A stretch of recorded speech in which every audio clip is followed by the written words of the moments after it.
Hi, good morning, all of you. Good morning, class. Good morning, ma'am. Good morning.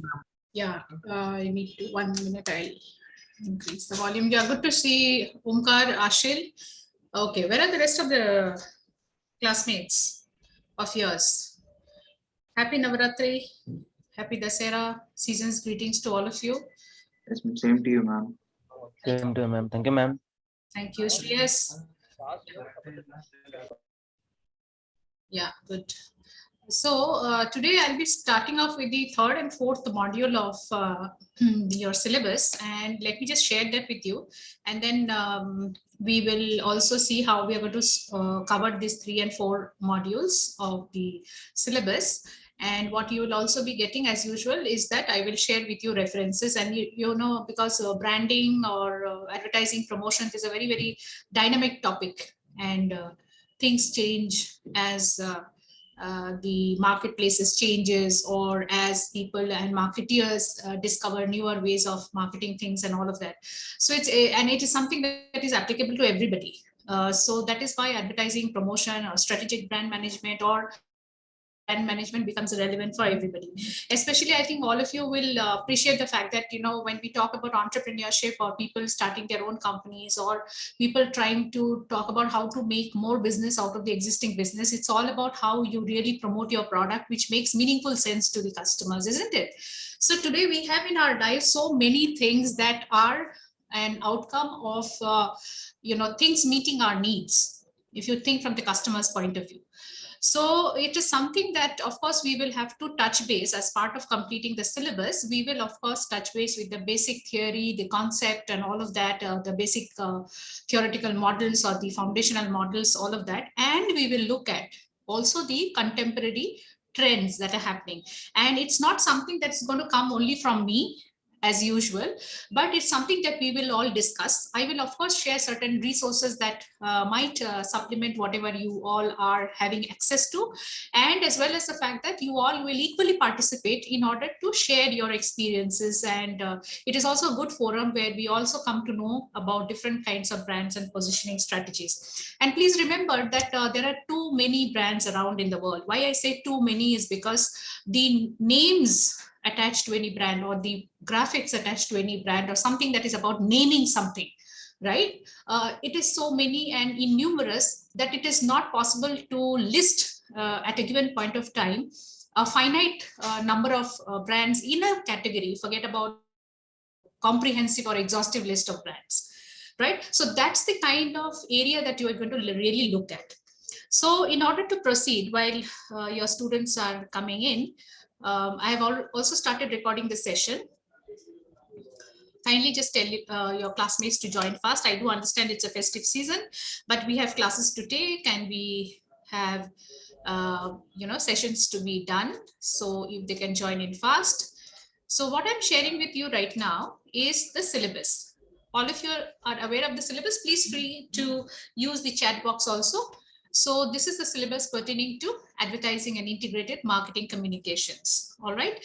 And if you see the title of the course, of course, other things you must be familiar with by now, because my colleague, Professor Rajan, has, I think, been interacting with you for the first 2 sessions. And I'm sure by now you all have, kind of understood the content of the syllabus and the extent to which the syllabus is going to cover a portion of your marketing specialization awareness. So this is your 3rd semester syllabus for advertising and integrated marketing communications, 20 MBEM 004. So there are the modules which have been dealt with by Professor Rajan, which I'm slowly scrolling so that all of you have an idea.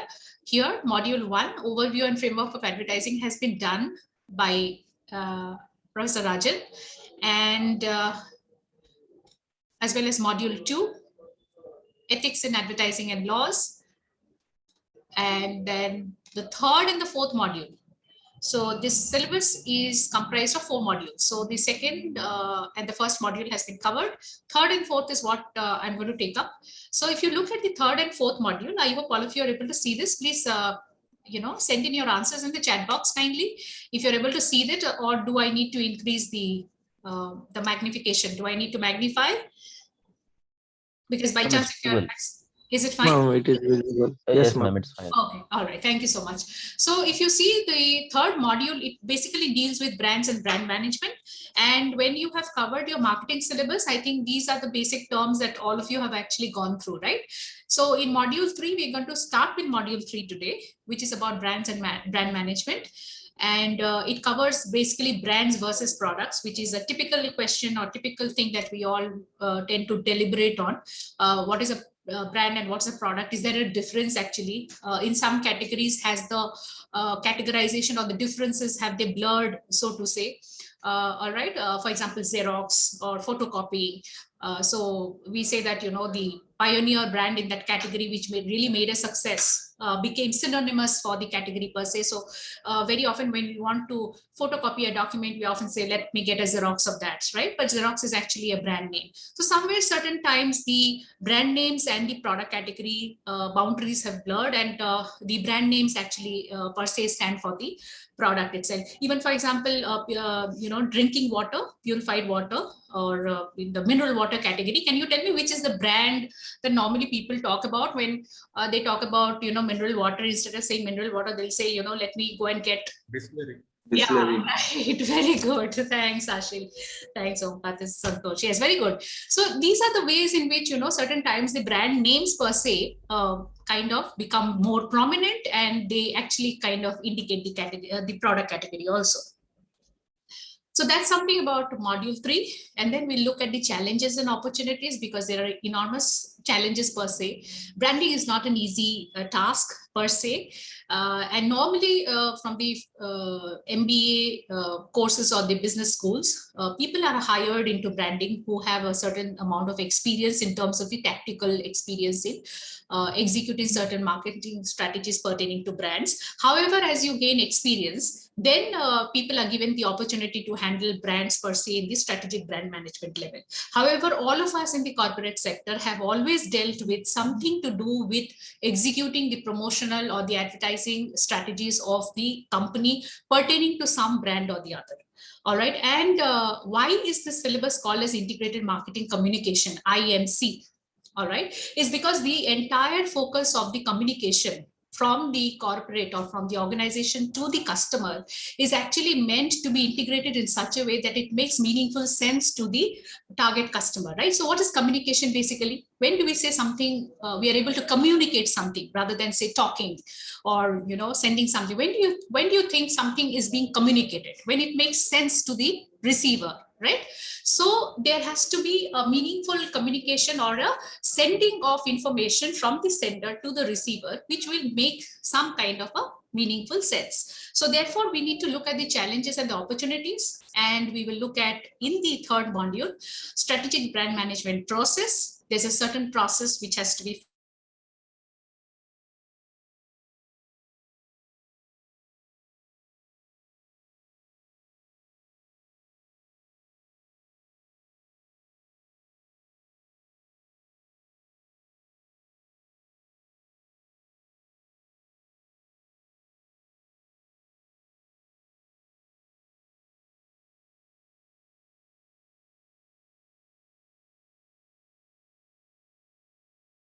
So there's always a process which ensures that quality input takes place to deliver quality output.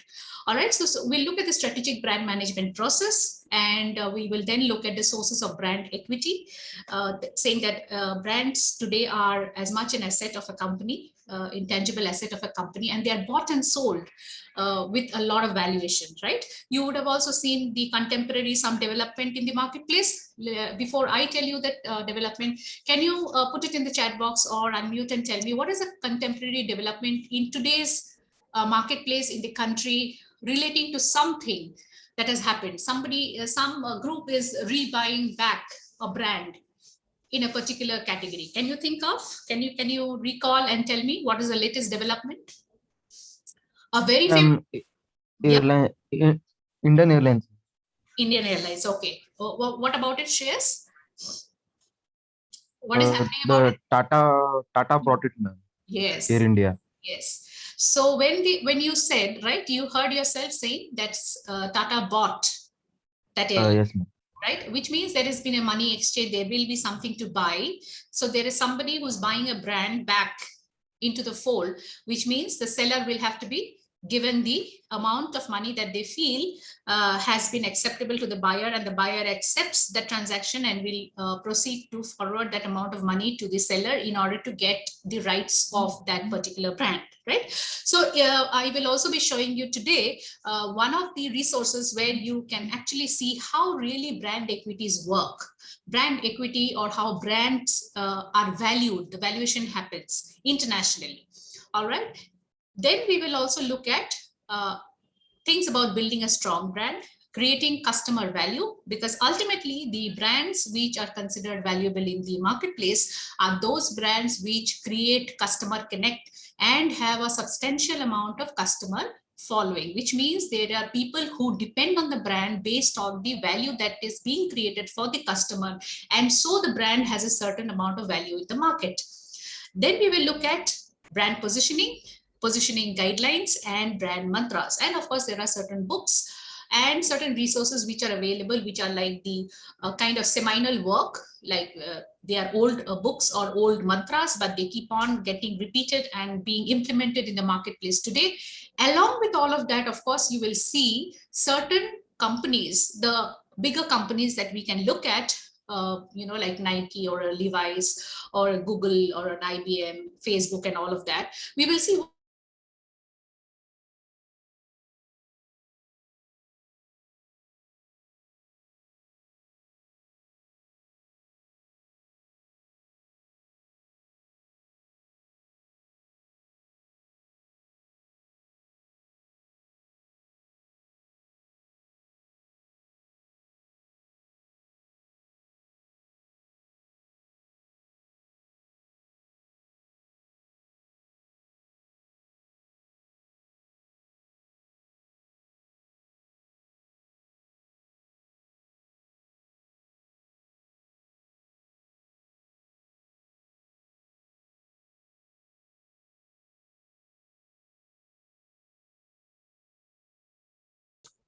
I don't know, I lost this connection.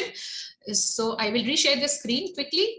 So here we were talking about the fact that in the fourth module, we're going to look at the introduction to the IMC tools. So there are different kinds of tools which are there, which are in the kitty of the marketing promotion, arena, which happens to be comprising of advertising, sales promotion, publicity, public relations, and event sponsorship.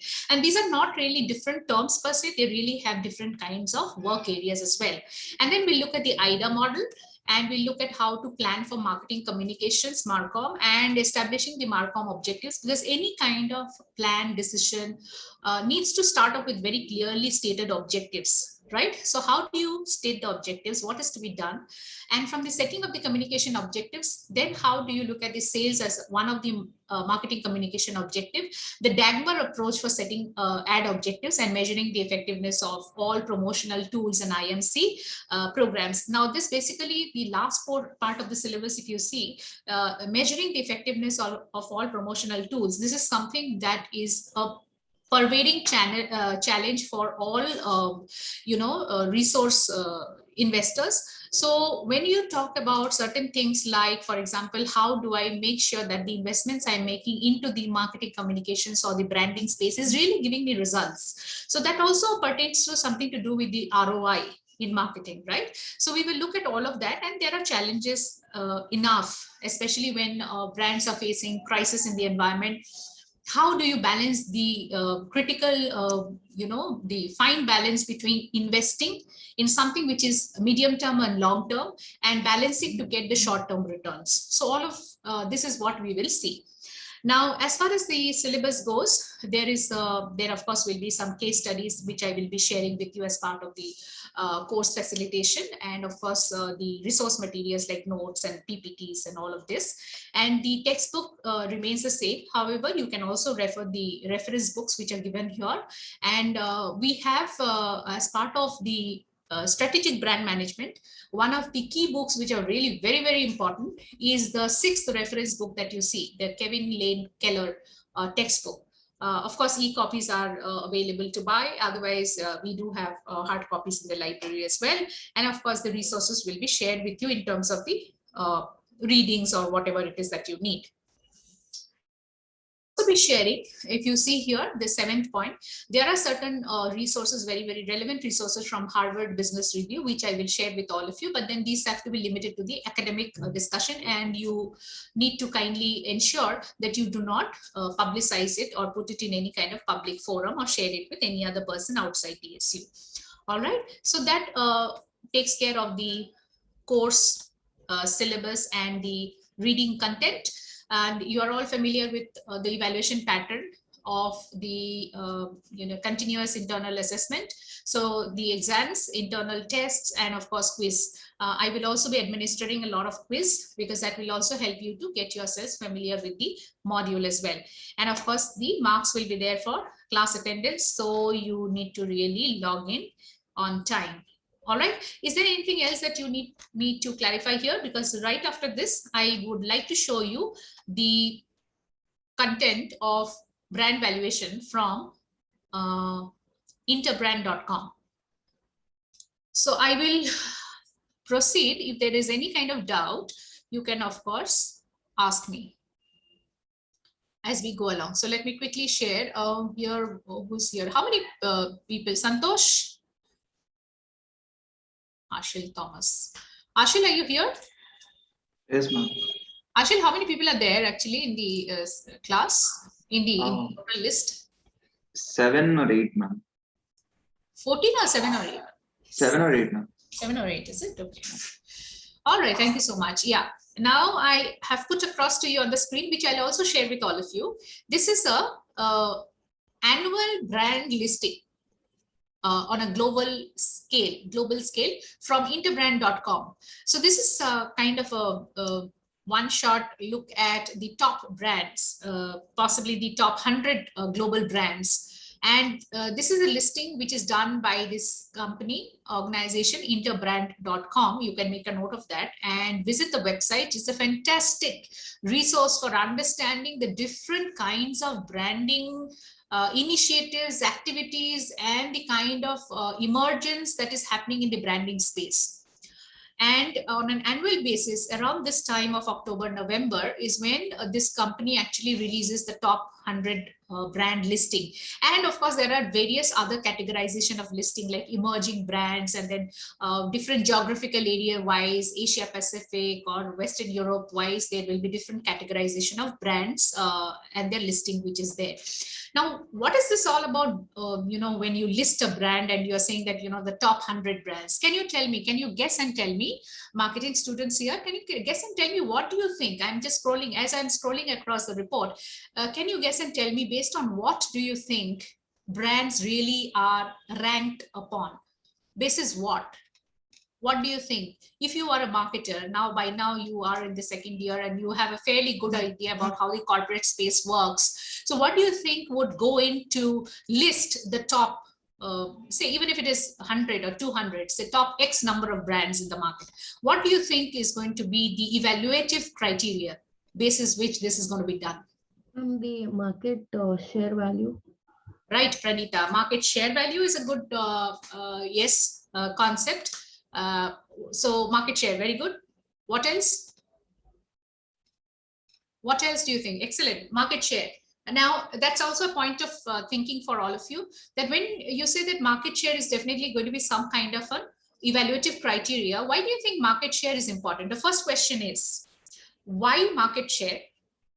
And how do you really get that market share? So why is market share important? Because it's not easy to get market share, right? And the more you have a market share, there's an implication. The lesser you have a market share, there is an implication, right? So we have market leaders in any category. We talk about, this is the top company in that category, in that market, is the top first brand or second company, the market leader, the follower, the challenger. That's what we know about, right? So my question to all of you is, please think and tell me. Yeah, you can put in your answers in the chat box. My question was, yes, market share will show the predominant position among their competitors is what Santosh is saying. Please do, all of you, please also have a look at the chat box as the messages are coming in. So yes, market share is important because it shows who or which are the companies which are having the different shares in the market. And here we are talking about, of course, the company which will have a predominant share will be showing itself to be predominant compared to their competitors. Now, the second question, therefore, let me come to Santosh. Thank you for your answer. Second question to all of you is, so what if you are able to showcase a company saying that a certain company has a greater market share than its competitors? Or let us take a relook at the competitor side of the business. What if you're going to say that, yes, a certain company B is having a lesser market share than a company A? What does it mean? Why do you really need to look at? Yes, you know, some companies having more market share than the other. What does it really mean? And second, and the last but not the least is, if there is any doubt, what is this market share that we're talking about? Are we talking about shares in the market, like how you trade in shares? Is that equity that you're talking about? Or what is this that It's about the customer acquisition, what they have in the market. Customer acquisition, right? Yes, ma'am. Again, Pranita here. So Shreya, Santosh, Ashil, are we talking about equity shares here? Shares that you trade, the initial value was 100, face value was 100. Now the share value is 5,000. So today, if I want to share, sell 2 shares of this particular company's share, it will be 10,000. Are we talking about that? No, ma'am. No, very good. Thank you so much. So all of we are in sync with the fact that we are not talking about the equity shares. We are talking about the space that is there in the market. I think I've lost all of you again on that. There's a power failure here. Okay, so if you can hear me. So therefore, we are talking about the amount of volume of say business that is being done in the market and how much a company has out of that volume vis-a-vis its competitors, right? That's what we are talking about. So yes, we are talking about that kind. Now, let us come to the second part of the question which I was asking. So now that we have a clarity that it is not about equity shares, it is about the position or the share of the business that you're making in the market. Let us come to the second point. Therefore, what makes a company gain more market share than its competitors and makes its competitors achieve lesser market share than the prevailing market leader? What makes people gain or lose market share? I hope you've got the point. I'm asking what makes a company gain more market share versus a company which loses market share? What makes all this gaining and losing? What goes into it? The goodwill, the trust what people have on the company, and also the quality of the product, and also the strong supply chain management. All right. Now, as I'm discussing with all of you, you know how I will discuss in the class. It's almost like a mini caselet. So the next question, Pranita, is not to you, but to everyone, that is, now that you've given a point. So what about quality? So what about trust? So what about reliability? What does all this translate into finally? Yes, you might as a company stand for great quality, great trust, great reliability. Therefore, what does it all lead to? Brand image. Brand image. Therefore, what does it all lead to? This question is not only for Pranita, it is also for Shreyas and Ashil and Santosh and everybody who's here. So Pranita she's saying that, what you need to do in the market is to inspire reliability, trust and image and, the goodwill in the market. So what does it all lead to? How does it lead to market share? How does it lead to market share? Yeah, Shreyas, I think, was talking. How does it lead to market share, therefore? How? You're inspiring trust. Now, in this situation, let me, bring to your attention. Supposing I had to ask all of you, right? Now, you're going to answer this very, very, in a very honest way. And you can write it down because I'll throw a little bit set of questions as I go along. Tell me the brand that you trust, one brand that you trust. It's taking a little bit of time. So the question I put across to all of you is, which is the brand that you're going to trust? One second. Good morning, sir.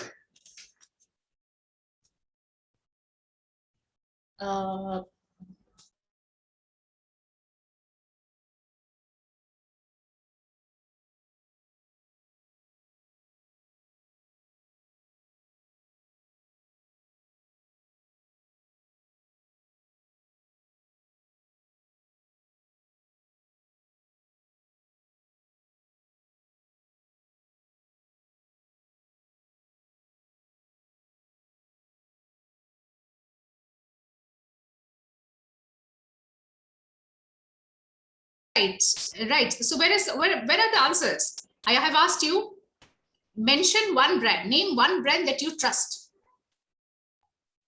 Apple. Apple. Okay. Ashin? Because there are very few people in the class specialization, so we'll take it voice-wise. Ashin? Tata products, ma'am. Which one? Tata. Tata. Okay. Santosh? Hero Motocorp. Hero Motorcorp. Okay. Santosh? Yes, ma'am. Which is a brand that you trust? Name one brand. Hero Motocorp, ma'am. Hero Motorcorp. Okay. So Santosh only answered. All right. So I think all of you have answered. Yeah. Ask me. Someone will ask me. Which brand do you trust, ma'am? Yeah, all right. Thank you so much. Yeah. Which brand do I trust? Hyundai. Which brand do I trust? Samsung. Now, what am I talking about? I'm talking about a brand that just came to my mind, which I trust because of various factors. So all these names that you've told, right? What has these trust related aspects led to? And they have huge images. All these brands that each of you talked about, including me, they have huge brand image in the market, a huge reliability, huge trust, a lot of quality, good quality image attached to it, isn't it? So therefore, what does it lead to? Brand Loyalty, ma'am. Loyalty. Loyalty for what? Why loyalty? How does it matter? So what if there is loyalty? Increase in customers, ma'am. Sorry, Shreyas? It Yes. grabs customers, ma'am. Right. Absolutely. To the point. It grabs customers, right? What does it mean? Means at the end of the day, you have to sell to customers, and customers need to perceive things about you. And somebody is also mentioning about loyalty. Yes, every time the customer will need to purchase something in that category, they will need to ensure that they are actually going back to a brand that they love, they trust, they rely on, which is of good image, which people will not look at and say that, oh my God, you're attached to this brand, right? A variety of factors. So what do you see on the screen now?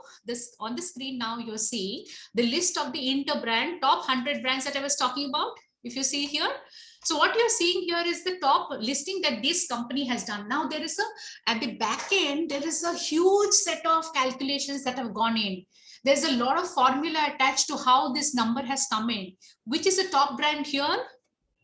Almost the 1/4 eaten apple or whatever, some bitten apple, right? It is Apple. The second brand? Amazon. Third, Microsoft. Fourth, Amazon. Google. Fifth, Samsung. See, the brands that you and I mentioned when I asked you the question about which is a brand that you trust. And remember, why did we take some time to answer this question about which is the brand that we trust? Why did we take some time? If I would have asked you, which is the top brand that comes to your mind? Which is the brand that you think about? It just comes to your mind. There's a difference between the brand that we are all having at top of our mind versus the brand that we love, the brand that we trust, the brand that we rely on. Then you would be thinking about many things. For example, I'm a mother. In the kitchen, I tend to use only this Tata salt or an Ashirvad salt, you know, those branded salt which are with the iodine stuff and all that, right? Or if I'm using black salt and what do you call that? Yeah, black salt and all. So we have that thing on the market. See, it is not even coming to my mind immediately. That brand which I'm forgetting the name, which is to deal with the non-iodized, non-sodium content. So when I talk about a certain brand, which I rely on, I trust, the brand names could be different based on the categories that I'm thinking about. If it's a mobile phone, electronic items, it could be a different brand. If it is a food product, it can be a totally different brand. If it is something to do with fashion, the brand name could be different, right? So why did we take some time to think about the brand that we trust? Because we were evaluating the list of the brands that are there. And then we went back to think, you and I, during this last 2 minutes, we decided that, okay, that particular brand is something that I trust. Right? So Hero Motorcorp, for some of the boys who mentioned here, I'm sure that is because of the product that you have used. Would it be because of the two-wheeler that you have used? Santosh? Yes, ma'am. Yeah, Shreyas. And what basically goes into it? Probably the servicing, If I'm again not questioning, because you'll feel like I'm asking too many questions. But you know why Hyundai for me is a reliable brand? Fantastic after sales service of their vehicles. So I rely on that. I've been a loyal Hyundai user for the last couple of so many years. Now, why is it so important? Why after sales service is so important? In the automobile, there's a study which says in the automobile category, what matters is not really the brand of the product, but the reliability of the service centers after a person has bought the brand. Now, those of you who are using two-wheelers and four-wheelers, do you think it is a very pertinent factor, after sales service? Yes, Where, ma'am. yeah, where do you get the after sales service? How reliable are they? How many centers do you have? Previously, Maruti used to have a field day because of the prevalence of their service centers throughout the length and breadth of the country. Compared to that, Hyundai took a little bit step ahead, and they are almost into that same league. What about something like Duster? Something like another foreign product? People really think twice before they buy the product because they feel that the after sales service might not be so much available, right? So there are various things that are attached to that. Come to electronics product. So many of these top 5 companies that you're seeing, top 1, 3, 4, 5, these are all companies which are dealing with quality products, and people perceive them to be of higher trust. Now, what is there in all this listing? What you see on the screen are 25 listing. Have you had a look at all of these? So when we say about brand, if you remember, what is a brand? Brand is a name, term, sign, symbol, or a combination of them intended to identify a seller or a group of sellers and differentiate them from competition, right? More or less, this is how the definition will come to you from the books or come to you from the industry sources. So what's a brand? What is a brand? And the second thing is, you see some colors, some designs, some graphics, and on the screen also you are seeing certain plus minus percentages. Have you noticed that? Which means this is a ranking based on the fact that has the brand grown or degrown, basis a reference year. Because this is an annual listing, what you see are the plus 38% for Apple or plus 60% for Amazon is basically the growth that they have achieved, the growth that they have achieved over the previous year, right? And then you see certain absolute amounts in currency terms. Have you noticed that? In each of the boxes, say in the first box of Apple, what do you see? Rank 1, which is given in the top, what you see in the top left-hand corner, 01. It has grown by 38%, and it has a valuation of $322,999 million, right? That's the kind of valuation, which means if you're going to buy, anyone wants to buy any of these brands? Anyone wants to buy any of these brands? Sure, ma'am. Yes, ma'am. Surely, ma'am. Oh, I would love to buy some and put it on any of the products that I would love to sell, which means you need to get the rights of using the brand on any and every item that you would like to sell it to. But in order to get that right to the design, to the value that it carries, one has to pay. If it has to be bought or sold, it should be around that kind of figure. But if someone is able to quote a little bit of higher figure than that, the brand can be sold to the highest bidder, right?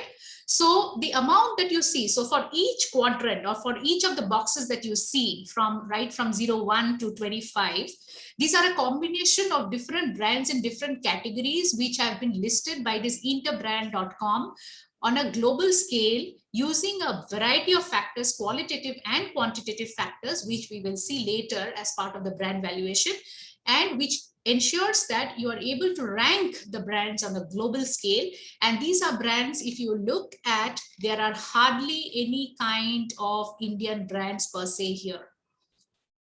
Of course, do you know of any other source which does this kind of ranking? I'm sure it has come to your notice, even in India. We do an ET 500, you know, the Economic Times publication.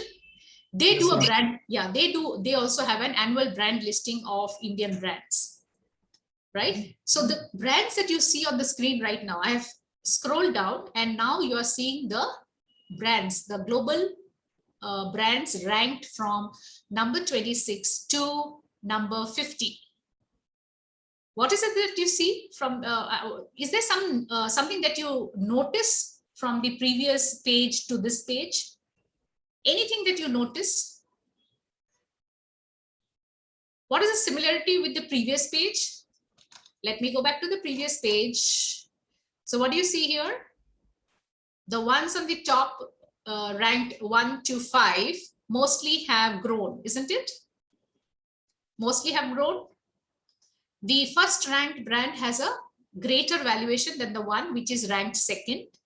And that is how the ranking has been done.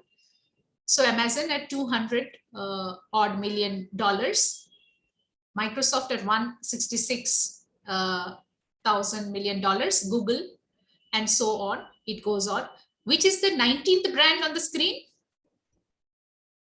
Instagram, ma'am. Yes. So nothing is written, but it's only the logo, right? Which is the 17th brand? Louis Vuitton, ma'am. Yeah. Small purse costs you how much? 50,000, right? 1 lakh. Yes, ma'am. Yeah. 21st brand? Chanel. Chanel.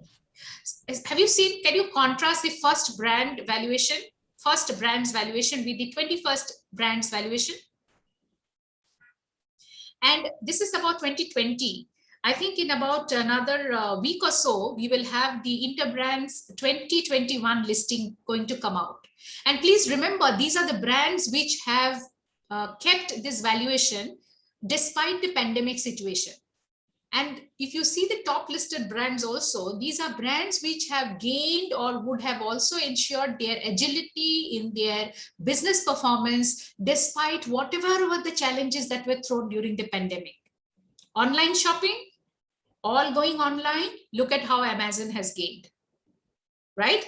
You're using platforms like Microsoft Teams or Zoom, you will see their brands coming up. Microsoft all the more, and they're at number 3.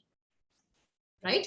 Google, normally if you observe the brand listing over the years, I have normally observed Apple, Google, Facebook, Amazon being in the top 5, you know, each one taking their chance at being at the number 1 and somebody slipping to number 2. But it's mostly this Apple, Google, Facebook, Amazon, Microsoft going in and coming out. All right. So here, what is the difference between this first listing and the one at the second page? The difference, one difference would be the valuation. And the difference would be that in the first 25 listing, you mostly have brands which are having a positive growth in their listing, which means plus 38%, plus 60%, plus 53%. Right? You see a growth in their previous value. Now you might wonder that Coca-Cola, for example, in the 6th rank has a negative growth, a degrowth of 10%. Why do you think this degrowth would have also ensured, but despite the degrowth, if I were to reframe it, despite the degrowth, why do you think Coca-Cola is still at number 6? Does it have anything to do with the category? Does it have anything to do with the kind of products that it sells? Does it have anything to do with the kind of products that it means to the lifestyle of the consumer? Why do you think Coca-Cola has retained its position at least in the top 10? Because in that category, it is leading from so many years. Yes, it is leading. It has something to do with the FMCG category, fast-moving consumer goods category. Volume makes a difference, right? Which might not have made as much of volume difference in this kind of ticket size that would have been there for Apple or a Microsoft or a Google or Samsung, right? But in terms of the retail business gain, Amazon started the same. Definitely the kind of usage that Amazon has across its categories, grocery shopping and all of that put together, Amazon is no more a bookstore only. So kind of business that it has, it would have gained because of the online, dependence during the pandemic. And of course, because of the food categories that Coca-Cola is into, it would have retained its kind of share. Definitely, that's one of the good points, right? So if you see from this to the second page, now let us go quickly to the second page. You will see it's again a host of brands. And mind you, these are the top 50 from 26 to 50, top 50 brands that is being shown to you now. Being in the top 50 is not itself easy, but however, you see the brands now that are going to be ranked lower than 25. Means the more you go, 26, 27, 28, as the number is increasing, that means the brand is descending in its value. You see that there is a degrowth in most of the brands which are listed here, right? Accenture, Gucci, Budweiser, H&M. You have also, I think, Volkswagen, and then you will have a degrowth in Zara, right? So maybe people are not going shopping, and how much of it is really online, we don't really know. And there is, of course, a degrowth in a brand like GE as well. Pampers also has degrowth, right? So there's a lot of degrowth which has also happened. I'm also scrolling to the third page. Have a look at that. Some of the brands that we are all related to: Sony, Citi, Gillette, right? They are 54 globally. And mind you, this listing is taking care of brands, as I was saying, that you will not notice any Indian homegrown brand per se here. The brands that are considered for this global listing are brands which need to have, as part of the criteria for the evaluation, they need to have their presence globally with that name. So you can't be in India with a certain name and in other country with another name, right? So these are brands which you're seeing in the market, which would be prevailing across the world, irrespective of the markets that they operate with the same name, right? So our Scotch-Brites, can you tell me from the screen, which is the company which deals with our Scotch-Brites, the utensil scrubbers and all of that? Even it deals with some of our car accessories, things like the car washing accessories to the batteries and all of that. Anyone can tell? Which is this company in this listing? Can you tell me a toothpaste company in this listing? Toothpaste company? Okay. Colgate, ma'am. Colgate. Left to Colgate. Have you seen 3M? Yes, ma'am. Ever heard about this company? Yes, ma'am. Yes. So they deal with all of these. So they have your moppers and all of that. They have a variety of products. Do have a look at their website. And it is considered to be one of the great companies in terms of innovation. You know, Post-it pads, Post-its, the yellow pads which you use with the double side tapes and all that. I'm just showing you a colored one. Yeah. Yes, ma'am. Yeah. So Post-it pads, they have one of the staff members there invented that. Right. So like this, it all goes out. And then, which is the last 100th brand, this is the third page that I've put up on the screen. Our very own Zoom. Have you seen? New entrant in a 2020 listing with a valuation of $4,481 million US, right? So Zoom has come into the list. So the ones which are new are actually put in. Johnny Walker, right? One of the first categories in the lockdown or during the lockdown, which was allowed for home delivery, once everything opened up, was the alcoholic beverage category. Means a lot of business, a lot of revenue for the economy also, come what may. And there are different kinds of norms for the advertising for this category as well. All right. So this is something that I shared with all of you to give you a flavor of the kind of, what should I say, what brands mean to all of us. Now, let us look at the theoretical part of it. So as part of completing the syllabus, we also need to look at what is a brand. So what is a brand? So this is what you see on the screen, which I was mentioning to all of you as I was showcasing the brands to you. So as per the American Marketing Association, a brand is a name, term, sign, symbol, or design, or a combination of them intended to identify the goods and services of one seller or group of sellers and to differentiate them from those of competition. Remember me? I was iterating this line just a while back while I was showing you all these logos and these names of the brands, top 100 brand listing. So that's it. In this definition, now why is it a definition? Will encompass all the concepts that you have to learn about that particular area. So what is a brand therefore? What we saw all along in the top 100 listing at least, we will look at different brands of course in the country and in other places as well. But brand basically you would have noticed is a term, right? It is a name. It's a kind of a sign, symbol, like you identified Instagram there, but nothing was written. It's a symbol or a design or a combination of them. Remember how Coca-Cola is written, almost like that italicized font kind of a thing. So it is written in a certain way or designed in a certain way. And of course, there are a lot of intellectual property that is also involved in order to ensure that the brand designs or color combination or the jingles and all that attached should not be copied randomly, haphazardly by others to forge the authenticity of the brand. So these are some of the components. So what are the components therefore? A brand is comprised of a name, term, sign, symbol, or design, or a combination of them. And what is the purpose? To identify the goods and services of one seller or group of sellers, right? And differentiate them from the competition. That is one of the purposes of the brand. So the things that you have noticed here, these are the brand elements. What are the brand elements which make a brand? Name, term, sign, symbol. So those, the phrases or the words there which comprise what is the definition of a brand is the brand element. All right. So now, for example, why is it that we need to look at all of these? The fact about the brand is, supposing tomorrow you have to set up a business. What is the first thing that you will need to think about your business? What is the name that you will give to your business? If you are going to come up with a product, what is the name that you will give to a product, right?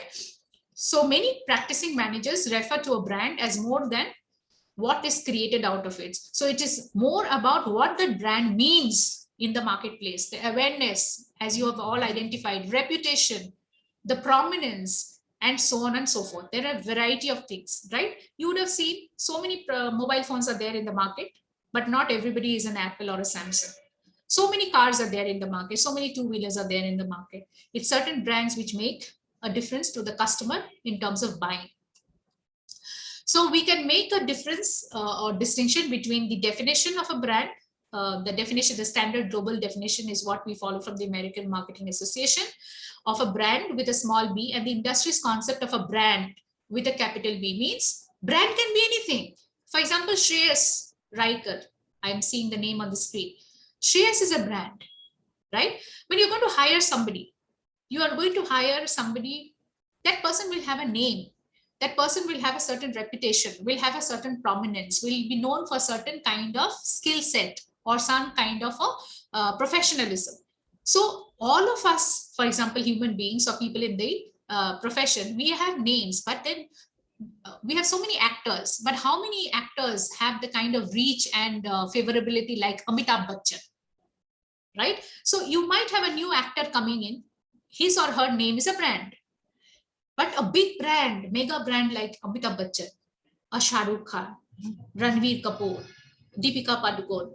Now, what is this? The brand with a capital B, the brand which is really well known. So it is just not enough to be an entity with a name, term, sign, symbol. But how much of the name, term, sign, symbol is actually known by consumers and it makes sense to them and it is known in the marketplace for something.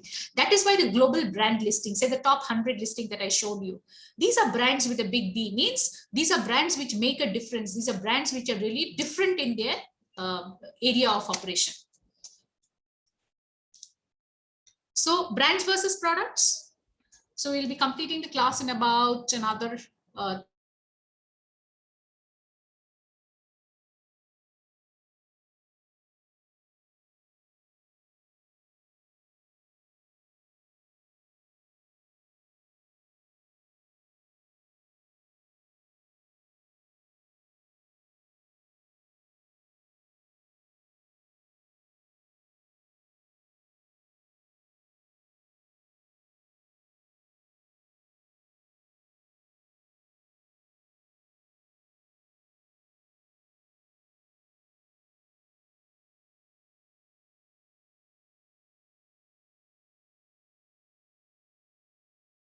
okay, it just went back.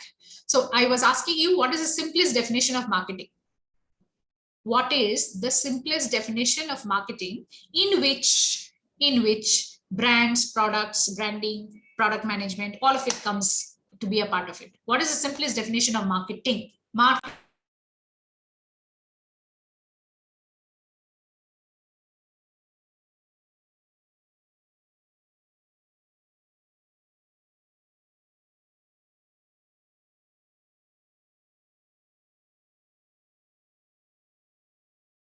No? What does marketing do? It satisfies the needs of the customer. So marketing would be something to do with need satisfaction. That's the simplest definition of marketing. One line, few words. What is the way by which marketing fulfills this need? By ensuring that they are able to provide some offering into the market to satisfy the customer need. When that offer is made into a kind of a proposition, that becomes a product.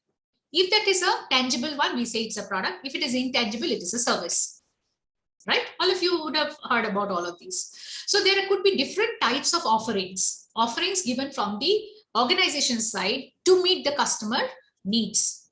Now, there again is a different set of awareness about this need. There could be needs, wants, and demands. So I am hungry, I need food. Whether I eat idli dosa or aloo paratha or I eat biryani is up to my desire, right? Somebody can eat Kellogg breakfast in a part of the world, and in another part of the world, somebody might have to eat a sumptuous amount of meal comprising of aloo paratha, curd, ghee, all of that. All right. And in another part of the world, having sushi, for example. It's different people, different types of taste, different type of preferences, different type of desires that they feel that they would like to have a certain offering, certain product to satisfy their need. So when something is being felt that it is needed by the human body or human entity, that becomes a need. So need is a felt deprivation of some basic satisfaction. Want is what? Any product which will help you to satisfy that need. And what is demand? When somebody is willing to pay something for that particular product or service at a certain price, that becomes demand. So demand for a product would mean how many people are willing to buy how much of the product at what price, right? So organizations will have to see that if they are doing marketing, if they are trying to see or know that they're doing effective marketing, they have to identify what needs that they're fulfilling. How are they going to fulfill the need? With the help of some product or service, right? Tangible or intangible. Then they will have to identify that their product should be known to the customers, and customers should be able to identify and differentiate them from the competition. Therefore, you have to name the product. Therefore, branding comes in. So a product is anything that we can offer to a market for attention, acquisition, use, or consumption that might satisfy a need or want. So what is the first bullet point telling you on the screen? The first bullet point of the screen tells you that this product is that offer from the marketeer to satisfy consumer need. All right. And this product would be the market for doing what? Seeking attention of the customers. All right. Then attention of the customers may then be suitably influenced towards acquisition. Acquire the product, buy the product, use the product, feel the satisfaction out of it, delight out of it. Ensure that you don't dissatisfy the customer. So there's a whole lot of model around that also. How do you create expectation of the customers of a product? How do you ensure that the customers feel that the product has satisfied them? So the performance of the product must be at least matching the expectation. When the product's performance exceeds the expectation, then that's delight. When the product's performance would be below the expectation, that's when dissatisfaction comes in. So a whole lot of things comes around that. Then the entire consumption process. Then the final thing is not ending at that, but how much or how many of your customers will rebuy your brand the next time that they think of purchasing the product category, right? That's loyalty. And we are not stopping at loyalty these days. We are also saying that customer advocacy, net promoter score, which means how many customers will really advocate about your product, talk about the product to others. They will actually talk good about the product and actually say, recommend the product to other people. That's what we are really interested in right now in the contemporary marketing space. And we are just not sufficiently happy if our customers are just delighted with the product, not even satisfied. You go to any top class product marketers today, brand marketers today, they will say that we are not really looking at the full rating from a customer, 10 out of 10, but we really want you to give, even if it is 9 out of 10, our management is going to say that they're not really happy with us because we've not been able to deliver what the customer wanted. So if there is a 9 point on a satisfaction feedback scale, it is expected that customers should actually be giving 10 out of 10. 10 point scale, 10 out of 10 rating. Even a 9 out of 10 rating, is not considered to be good. If there's a 5-point rating scale of customer satisfaction or happiness, marketeers are looking at 5 out of 5 rating from the customers to indicate that they're really happy. A 4 out of 5 also indicates there's something that is missing and people want to really find out what is it that has gone amiss, right? Now, the reason is rebuying, the loyalty, the advocacy, the recommendation, all of that impacts the existing customer to refer to newer people. So let's come to the second point, therefore. What is a product? As I said, when the offering is tangible, it's a product. When the offering from the company is intangible, it's basically a service. So product may be a physical good, a service, a retail outlet, a person, an organization, a place, or even an idea. So initially what you see here, the second point actually talks about the terminology product, which was initially introduced into marketing to indicate an offer, OFFER, an offer which is meant to be from the organization side to meet the customer need or want and satisfy that. So that product or offering could be in terms of a physical good, tangible good, or it could be a service, or it could be a retail outlet, a store, or it could be a person. It could be somebody who's really giving you that service, or it could be a person like a celebrity, or it could be a person like a doctor, it could be a teacher. So it could be a person. So when you come to the university, you have teachers and faculties giving you certain services. You have the support staff who give you certain services. Right? You go to a library, there's a librarian who helps you around. Of course, the books are also there. All of that is there. Electronic access to the library or the knowledge resources there. So product could be a person also. It could be an organization. It could be a place or even an idea, like a brand consultant gives you an idea. An architect gives you an idea about a building plan, right? So all of these can be products.